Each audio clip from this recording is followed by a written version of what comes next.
안녕하세요. 동행쌤입니다. 먼저 구독과 좋아요 부탁드립니다. 고맙습니다. 오늘은 이혼 후 재결합 요구를 받는 분들을 위한 영상을 하나 만들어 보았는데요. 먼저 본격적으로 시작하기에 앞서서 제가 주로 담당하는 상담이 부부 상담입니다. 그리고 부부 상담 안에서 굳이 이렇게 카테고리를 나누어 보면 가장 제가 많이 처리하는 상담 분야가 외도 상담이고요. 그 다음이 이혼 상담이고, 그 다음은 재혼 상담, 그리고 마지막으로 이 재결합 상담을 제가 주로 담당을 하고 있는데요. 특히 오늘은 이혼 후 재결합과 관련된 내용을 조금 다루어 보면서 혹 여러분들이 이런저런 이유로 이혼한 다음에 배우자든 또는 본인이 재결합을 요구하거나 또는 요구받을 경우에 어떤 부분을 우리가 주의해야 되고 또 어떤 부분은 대비해야 되는지에 대해서 말씀을 좀 드려보고자 합니다. 부부가 살다 보면 이혼할 수도 있죠. 요즘 세상에 이혼하는 것이 무슨 터부시 되거나 제약시 되는 세상은 아닙니다. 결혼이 자유이듯이 이혼도 자유일 수 있고 이혼 후 재혼이나 재결합 역시 자유일 수 있습니다. 그런데 결혼이 됐든 이혼이 됐든 재혼이 됐든 혹은 재결합이 됐든 이런 삶의 어떤 구조적인 부분이잖아요. 법적인 부분이잖아요. 이런 부분이 발생됐을 때 여기에 대해서 미숙하거나 또는 정보 부족으로서 적절하게 대처하지 못하게 되면 결국은 결혼 이후에도 상처투성이고 이혼과 재혼 이후에도 다시금 동일한 상처를 받는 등 다양한 부작용을 겪죠. 특별히 이혼 후 재결합을 할 경우에도 그런 경우가 굉장히 많은데요. 요즘 외도 상담이나 이혼 상담, 그리고 재혼 상담뿐만 아니라 이혼 후 재결합과 관련된 상담 문의가 많아서 오늘은 이걸 한번 다뤄보면 좋겠다 이런 생각을 해 보았습니다. 여기에는 저의 이제 상담 철학이 투사된 거기 때문에 혹시 제가 주장하거나 제가 이렇게 코칭해 드리는 거에 대해서 나는 선생님의 의견에 동의할 수 없어요 라고 하시는 분들이 있다면 그거 역시 자유입니다. 제 나름대로 상담 경험과 또 이 분야에 대해서 공부한 것을 종합해서 오늘 말씀드리는 것이지 저의 말씀이 뭐 진리라거나 또는 저의 말씀대로만 무조건 해야 된다는 것은 아닙니다. 다만 제가 드리는 말씀을 좀 참고하셔서 여러분들이 이혼 후 재결합을 할 경우 보다 나은 삶을 위해 나아가는 데 있어서 정보가 됐으면 좋겠습니다. 그런 관점에서도 구독과 좋아요 다시금 부탁드릴게요. 상담센터에서 전화 문의를 받다 보면 이제 이혼한 분들 중에 상대 배우자가 재결합을 요구해 오는데 좀 막막하다, 답답하다, 또는 두렵다 이런 관점에서 어떻게 해야 될지 모르겠다고 전화 문의하시는 분들이 계세요. 그런데 재미있는 현상은 어떤 건지 아십니까? 이혼 후 재결합을 요구하는 분들이 이혼의 유책 배우자라는 거죠. 예를 들면 상대 배우자가 외도를 했어요. 결국 이 외도로 인한 어떤 상처와 아픔을 치료하지 못하고 또 외도를 극복하지 못해서 이혼을 했는데 외도 행위자가 뭐 1개월 또는 몇 년 산 다음에 "우리 다시 재결합해 보자. 이제 내가 잘 살 수 있을 것 같다. 잘 해줄 수 있을 것 같다." 이러면서 외도 피해자에게 다시 재결합을 요구하는 경우가 있는데 이럴 경우에 외도 피해자 입장에서는 난감하죠. 이걸 뿌리치자니 내가 나쁜 사람 같고 또 이걸 받아들이자니 재결합 이후에 또다시 외도 사건이 벌어지면 어떡할까 하는 그런 두려움 때문에 이러지도 저러지도 못하는 거죠. 그런데 이렇게 이혼 후 재결합을 요구하는 그런 분들 중에는 자녀들에게도 "나는 니네 엄마나 니네 아빠와 재결합을 하려고 한다 하는 내용을 알리면서 긍정적이든 부정적이든 아이들에게 가스라이팅을 하는 경우가 있습니다. 결국 이제 이런 상황에서 가스라이팅 당한 아이들 입장에서는 재결합을 하려고 하는 사람에 대해서는 선한 사람으로, 재결합을 반대하는 사람에 대해서는 악한 사람으로 이렇게 프레임이 짜여지는 경우가 있다 보니까 조금 전에 제가 사례로 들었던 외도건으로 이혼한 부부 중에 외도 행위자는 뭐 외도가 발각되고 이혼할 당시에는 악한 사람이었다 하더라도 재결합과 관련해서는 선한 사람으로, 반대로 외도 피해자였으며 또 이 재결합에 대해서 좀 주춤하거나 또는 부정적인 그런 스탠스를 취하는 외도 피해자에 대해서는 악한 사람처럼 이렇게 프레임이 전환되는 경우도 있거든요. 그러다 보니 나는 물론 이혼 이후에도 뭐 행복한 삶을 사신 분도 있지만 이혼 이후에도 힘든 삶을 사신 분들이 있을 수 있잖아요. 그럼에도 불구하고 나는 그냥 이혼 상태를 유지하는 게 재결합보다는 좀 더 낫다고 생각하시는 분들이 재결합에 대해서 당연히 어떤 자세와 태도를 가지겠습니까?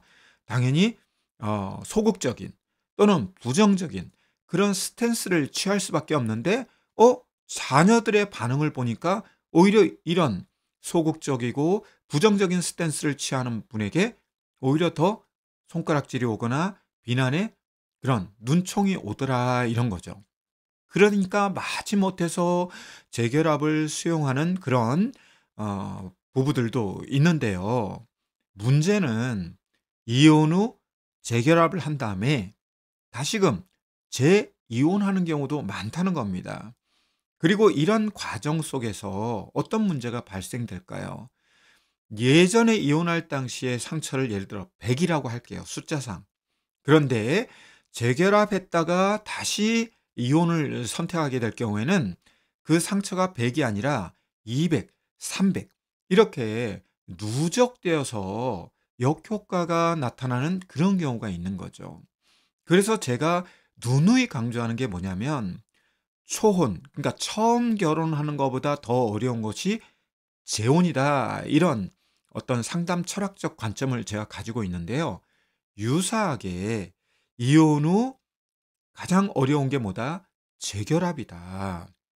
왜냐하면 이혼이라고 하는 과정 속에서 이미 상처를 받는 부정적 학습 효과가 있기 때문에 재결합 이후에 잘 사시면 뭐 큰 문제가 없을 수 있으나 재결합 이후에 이혼 전의 사건을 다시 반복해서 경험하거나 또 동일한 사건이 아니다 하더라도 이혼 이후의 삶보다 재결합 이후의 삶의 질이 뚝 떨어질 경우에는 어떻게 될까요? 상처 아픔이 배가 되는 그런 부정적 효과가 발생되기 때문에 초혼보다 어려운 게 재혼이고 이혼 이후에 재결합 역시 재혼 못지않게 어렵다. 이렇게 제가 어떻게 보면 단정적으로 말씀을 드리는데요.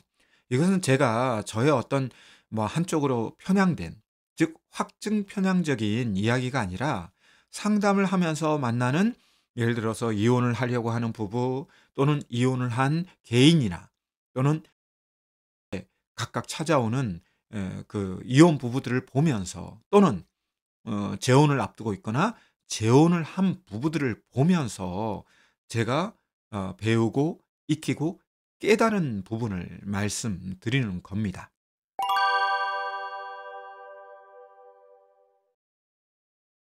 그럼 여기에서 한번 우리가 감정을 조금 드라이 시키고요. 조금 차분한 감정 속에서 조금 냉정한 이성으로 이혼 후 재결합과 관련된 이야기를 한번 이어가 볼까 합니다. 은 결혼 이후에 이런저런 이유로 이혼하고 싶은 욕망이 올라오기도 하고 실제로 이 욕망을 현실로 만들기도 합니다. 그래서 이혼을 선택하는 부부들도 있죠. 결혼도 선택이듯이 이혼도 선택인데 거기에는 어떤 사건이 있을 수 있고 어떤 배경이 있을 수 있죠. 대표적으로 이혼 사유로 뭐 성격 차이 이런 걸 말씀하시기도 합니다만 그 외에 제가 사건적으로만 말씀을 드리면 이혼하는 사유 중에 대표적인 게 뭐냐면 가정 폭력이 있을 수 있어요. 두 번째로는 각종 중독 문제가 있을 수 있겠죠. 뭐 알코올부터 해서 도박 또는 게임, 성, 약물 뭐 여러 가지 많습니다. 그리고 세 번째로 많은 게 뭐냐면 외도입니다. 결국 배우자 이외의 이성과의 어떤 성적인 문제 또는 정서적 문제가 발생되다 보면 부부는 이혼의 위기도 급상승할 뿐만 아니라 실제로 이혼을 선택하는 부부들도 많습니다. 제가 뭐 정확한 이 통계는 모르겠습니다만 제 상담 경우로 봤을 때 외도 직면 후 이혼을 선택하는 부부들은 한 40에서 50% 정도 되는 것 같아요. 즉 10가지 케이스가 있다면 그중에 한 4번이나 5번 케이스는 이혼을 선택한다. 이렇게 생각이 드는데요. 어찌 되었든 가정폭력, 중독, 외도 이것이 굉장히 뭐 성격 차이 못지않게 이혼의 사유가 되는데요. 문제는 뭐냐면 이혼 후 뭐 자식들은 있다 하더라도 각각 엄마나 아빠의 역할을 하면서 하는데 어느 순간이 지나고 나면 재결합을 요구하는 분들이 나타난다는 겁니다. 여기에는 물론 이혼하신 남편분들이 많이 요구하는 경우도 있지만 뭐 가끔은 이혼한 아내분들도 재결합을 요구하는 경우가 있습니다. 근데 이 재결합을 요구할 때 그 이유를 한번 물어보면 대표적인 게 자녀들 이야기를 많이 하고요. 두 번째가 이제 경제적 이유를 많이 이야기하세요. 그리고 세 번째는 뭐냐면 개인적인 이야기인데 대표적인 게 뭐냐면 외로움 같은 거예요. 외로움 속에서 너무 힘들다 보니까 '아 이렇게 사느니 찌지고 볶고 살더라도 재결합해서 사는 삶이 훨씬 낫다.'고 생각하는 그런 이혼한 남편 또는 이혼한 아내들이 있을 수 있는데요.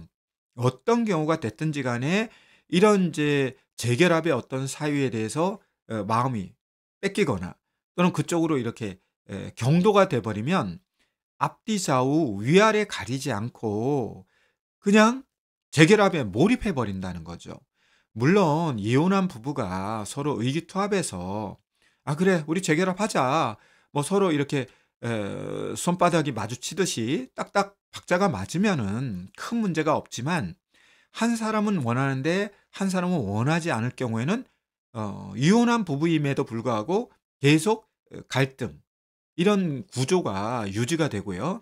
그 사이에 아이라도 있게 되면 어떻게 되죠?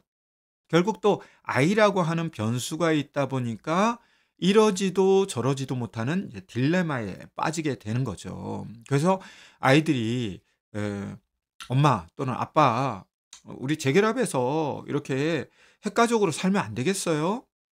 이렇게 인제 이야기하는 아이들도 사실은 있습니다. 왜냐하면 학교에 갔을 때 이혼한 가정의 아이들도 있을 수 있고 또 양쪽 부모가 있는 그 아래에서 또 자라는 아이들도 있잖아요. 이럴 때 아이들도 눈이 있고 귀가 있다 보니까 '아 나는 아빠가 이 세상에 생존하시지만 실제적으로 공간적으로 이렇게 존재하지 않는다는 거에 대한 허전함 또는 뭔가 그런 에 백그라운드라고 할까요? 배경 뭐 이런 것들에 대한 결핍이 있을 때 좀 의기소침해지고 자격지심이 생기고 자존감이 떨어지는 경우가 있다 보니까 인제 이혼 후에 자기와 동거하는 뭐 엄마가 됐든 아빠에게 그런 이야기를 하는 겁니다. "아우 다시 엄마 아빠 재결합해서 살면 안 될까요?" 이럴 때 사실 그 아이를 케어하고 있는 엄마든 아빠든 마음이 흔들릴 수밖에 없거든요.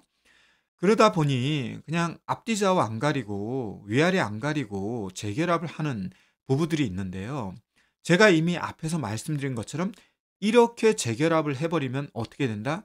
또 얼마 시간이 지나지 않아서 네 이혼을 하게 됩니다.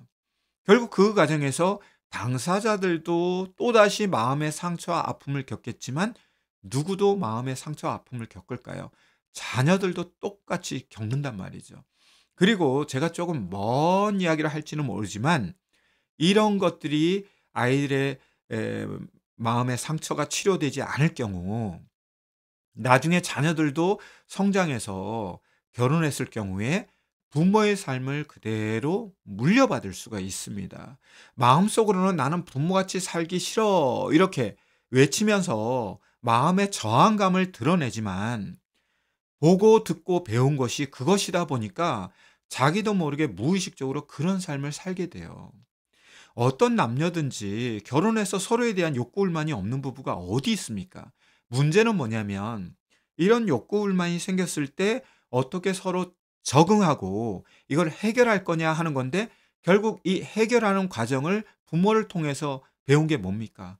아유, 이렇게 해서는 못 살겠다 그러면 서로 도망가거나 회피하거나 도피하거나 기피하는 방법밖에 배우지 않았기 때문에 결국은 부모의 삶을 거의 비슷하게 답습할 수 있다는 거죠.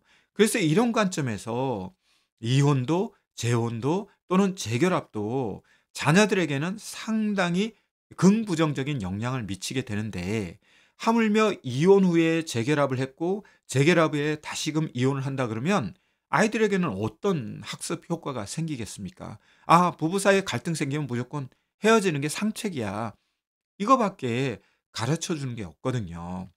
그래서 이혼 후에 재결합을 한다면 여러 가지를 우리가 체크해 보고 또 재결합 이후에 발생될 수 있는 여러 가지 상황들에 대해서 시뮬레이션을 겁니다. 그런데 이런 것들은 실제로 스스로가 하기에는 한계가 있습니다.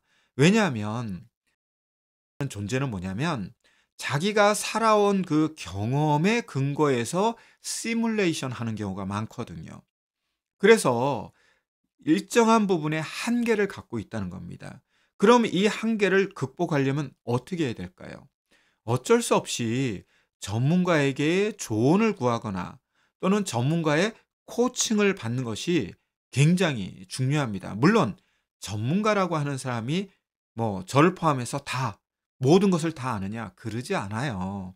그러나 그나마 뭐 전문가라고 주장하거나 또는 타인들이 "저 사람은 전문가야."라고 타이틀을 붙여줄 경우 우리가 일말에 신뢰를 가질 수 있는 건 뭐냐면 이 분야에 대해서 공부했거나 연구했거나 또는 이 분야에 대해서 어떤 상담적 경험을 통해서 이런 케이스 저런 케이스를 알고 있음으로 해서 이혼 후 재결합하는 부부들에게 최소한 "이런 길도 있고 저런 길도 있습니다."라고 할 수는 있다는 거죠.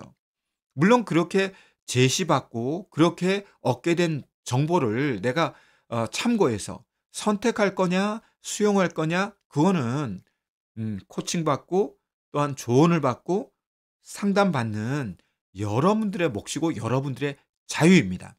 그러나 내가 선택 안 할 건데 뭐 그러면 당연히 코칭이든 조언이든 상담을 받지 않으시겠지만 적어도 선택은 나중 문제고 '내가 이야기는 들어보겠다.'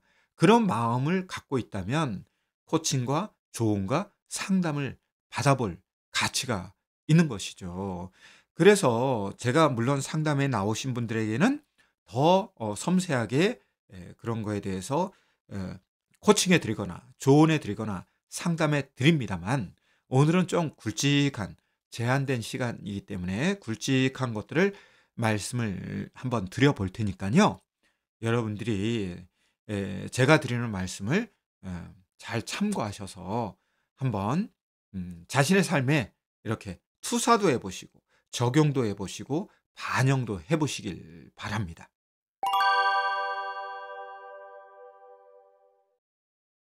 제일 먼저 우리가 이혼 후 재결합을 할 때 따져 보고 또 분석해 보고 해석해 보아야 할 부분이 있는데요. 그것은 이혼의 시기 동안 마음의 상처가 치유가 됐냐 하는 겁니다. 왜 그러냐면 마음의 상처가 치유되지 않은 사람들은 재결합 이후에도 힘든 삶을 살 수 있을 뿐만 아니라 상처를 가진 분들이 상대편에게 상처를 줄 수밖에 없어요. 그래서 우리가 이제 일반화시켜서 말씀드릴 때요. 또 반사회적인 어떤 행위를 하는 사람들을 그냥 가치 판단적인 관점에서 보지 않고 그냥 하나의 뭐 인격체로 그나마 우리가 좀 중립적으로 봤을 때 그분들의 내면을 보면 그분들 내면에 무엇이 있냐면 마음의 상처와 아픔이 가득합니다. 그런데 이런 것들이 제대로 치유가 되지 않으면 그게 어떤 모습으로 우리 사회에 인제 폭탄으로 나타나냐면 반사회성으로 나타나는 거거든요. 결국 이 말은 뭐냐면 과거에 내가 상처를 받고 어떤 결핍이 있었는데 그게 치유가 되지 않다 보니까 결국 성인이 돼서 그 상처와 아픔을 어떻게 한다? 타인에게 무분별하게 행사하거나 또는 고의성을 갖고 그렇게 행사하는 거죠. 이런 공식을 이혼한 부부에게 그대로 적용할 보면 거의 비슷한 현상이 벌어집니다. 많은 부부들이 이혼하는 과정에서 아픔과 상처가 발생이 됩니다. 왜 그러냐면 이혼한다는 것은 분리하는 거잖아요. 인간에게 굉장히 근원적인 어떤 불안 또는 공포가 있다면 이 분리에 대한 불안 또는 분리에 대한 공포가 있어요. 이와 비슷한 게 뭐냐면 유기불안, 유기공포가 있는데 유기라고 하는 건 뭡니까? 버려지는 거잖아요. 결국은 분리되는 거잖아요. 따라서 그 이혼 전에 어떤 사건이 있었다, 어떤 상황이 있었다를 떠나서 이혼 그 자체가 분리되는 거기 때문에 또는 조금 제가 심하게 말씀드리면 버림당하는 거기 때문에 인간의 근원적인 그 두려움을 이렇게 터치하는 그런 사건이 바로 이혼이거든요. 따라서 이혼 이전의 어떤 사건과 상황 속에서의 상처 더하기 이혼하는 과정 속에서의 상처와 아픔이 누적됐는데 이혼 이후에 거기에 대한 상처가 치유되지 않았다 그러면 재결합 이후에 어떻게 되겠습니까? 결국은 내 상처와 아픔 때문에 내가 내 자신을 괴롭히거나 아니면 상대편을 괴롭힐 수가 있다는 거죠. 그러면 당연히 재결합 이후의 삶이라고 하는 것은 더 안정화가 돼야 되는데 안정화가 되는 게 아니라 어떻게 되는 거죠? 더 불안정해지는 거죠. 그래서 제일 먼저 따져 보아야 할 것이 이혼 후 재결합 전까지 내 마음의 상처와 아픔이 자가 치료가 됐든 또는 상담 치료를 통해서든 치료가 되었느냐 하는 거에 대해서 물어보셔야 됩니다.